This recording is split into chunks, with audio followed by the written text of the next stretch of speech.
Hello guys.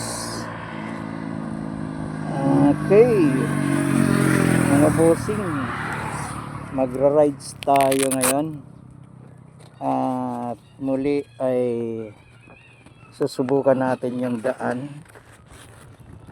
At susubukan din natin tong ano natin, XRM 125 Fi na bago na yung kanyang gulong. Okay, bago na yung kanyang gulong. So di natin alam kung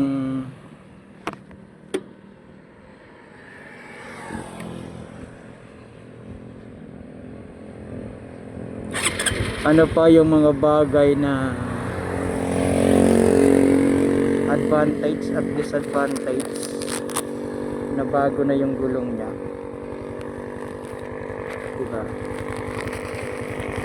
So since nabago na yung gulong niya, baka may nabago sa performance. Okay, ang ating gulong ay 3x17. Yan ang ating gulong, 3x17. At yung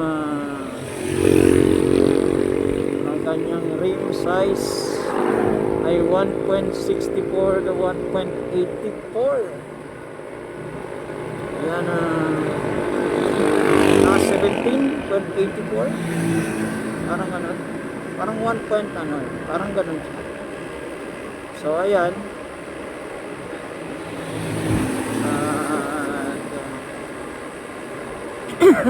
ganda ng panahon ngayon. So, dahil maganda yung panahon ngayon, tatry natin si Bunso. Patatakboy natin si Bunso kasi nung mga nakaraan ay panayang ulan. Grabe, lumalabas din tayo pero di tayo makapag-video, di tayo makapag-vlog.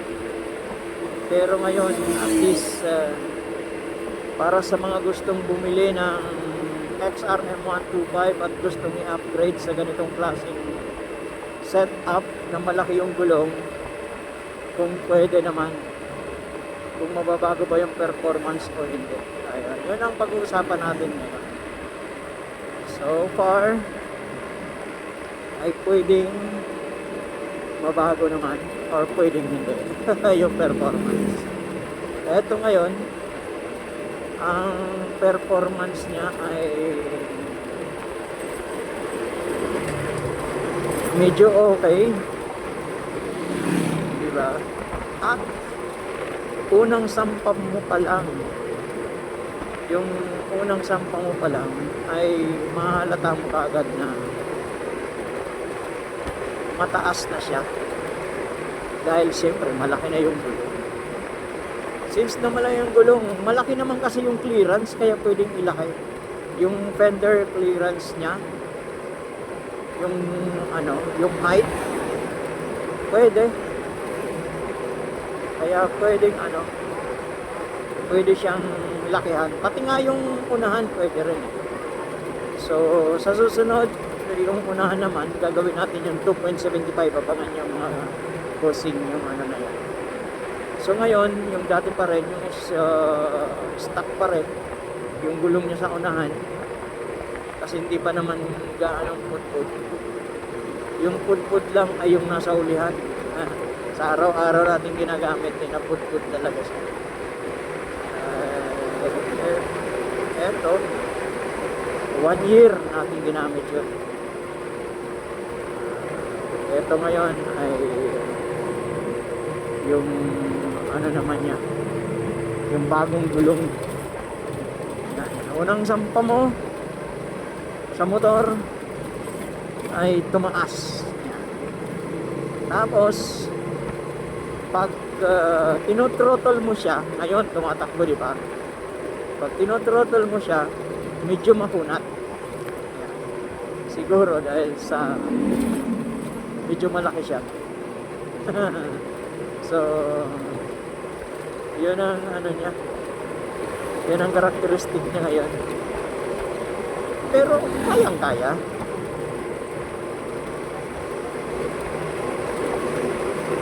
Kayang-kaya ng XRM 125 Fi. So, at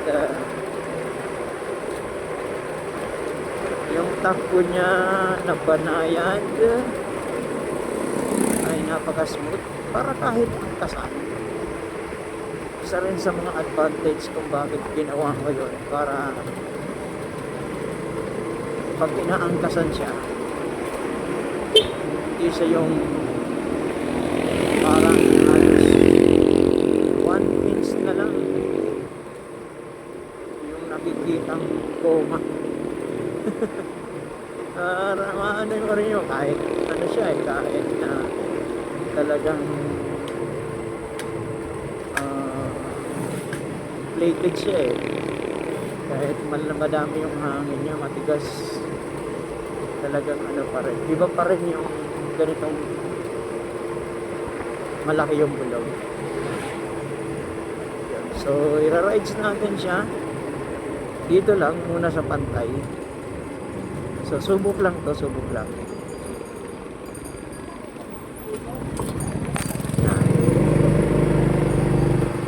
Subok lang natin to.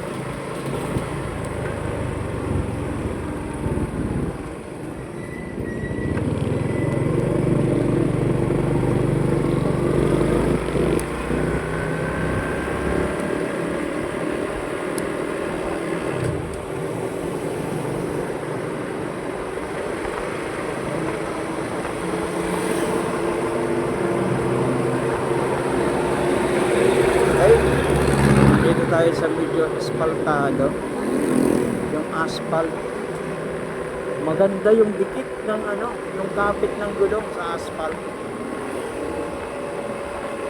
Tapos yung throttle nya okay naman, para siyang big bike. Yun,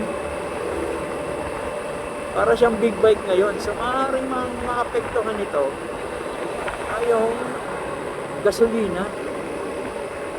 Possible yun.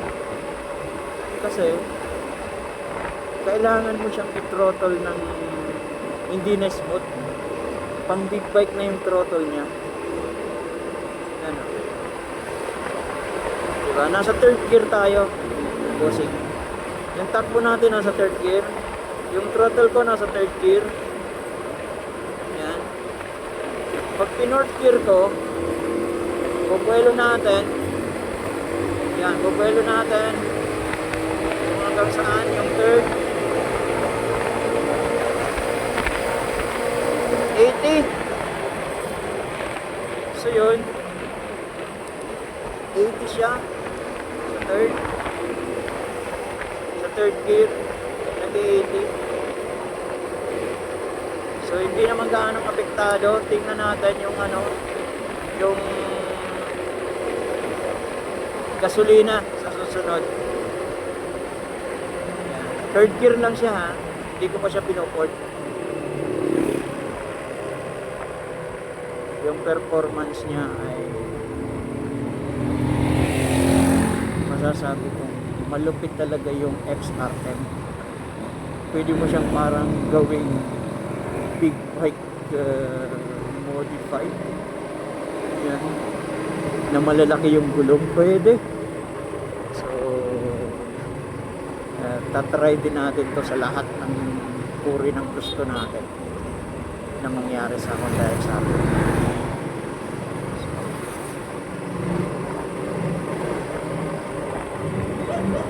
Para at least matry natin lahat. So kung gano'n, pwede siyang ano, pwede siyang dual sport na big bike, ano, big bike style, big bike na setup.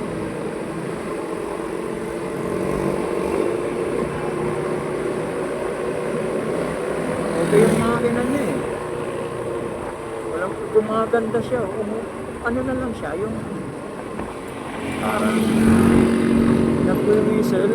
Huwag niyong gagayahin yun guys. na ano, na bawal mag-overtake. Tayo nga hindi nag-overtake. Nag-overtake tayo nung nasa white na. Gagayahin nun. Mga riders. Kaya minsan marami na rin disgrasya. Pero hindi tayo hayaan na natin yan. So, eto. Okay siya. Sa third gear. Napaka-smooth pa rin niya. Kaya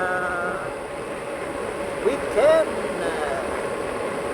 can modify this XRM 125 Fi. Ang galing. Wala akong kaproblema nito Okay. Nagustuhan ko yung ano. Nagustuhan ko yung performance niya. At alam ko magkakaroon lang to ng epekto sa tipid ng gasolina. Kung dati matipid siya dahil parehas 2.50, pero ngayon hindi na siya magiging matipid kasi medyo mabigat na yung ano niya, yung gulong ng halos magdadalawang kilo gulong niya. Grabe na.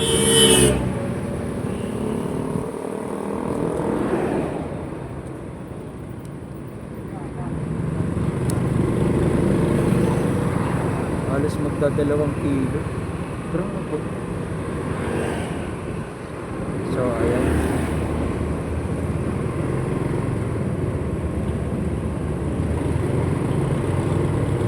Dito na tayo guys, nasa sentro na tayo, kaya medyo dahan-dahan na tayo. Siyempre hindi naman tayo pwede mag-overtake. So ayan guys, so ano na natin. Teka, meron pa ba akong nakalimutan? Wala, yun lang, performance lang. Yan ang performance ng bagong gulong natin ng Maximus. Binili pa natin to sa Pangasinan. Sa Pangasinan pa natin to binili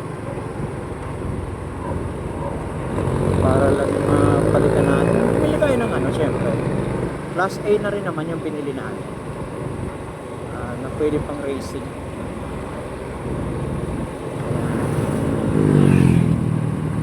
Matibay ito, 8 ply pa naman, 8 ply itong binili. So okay siya. So, yan. Okay.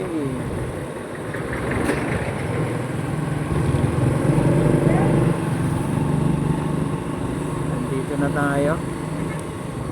Ayan. So medyo sisilo muna tayo at mag-control na tayo. Ayan guys, nasa sentro na.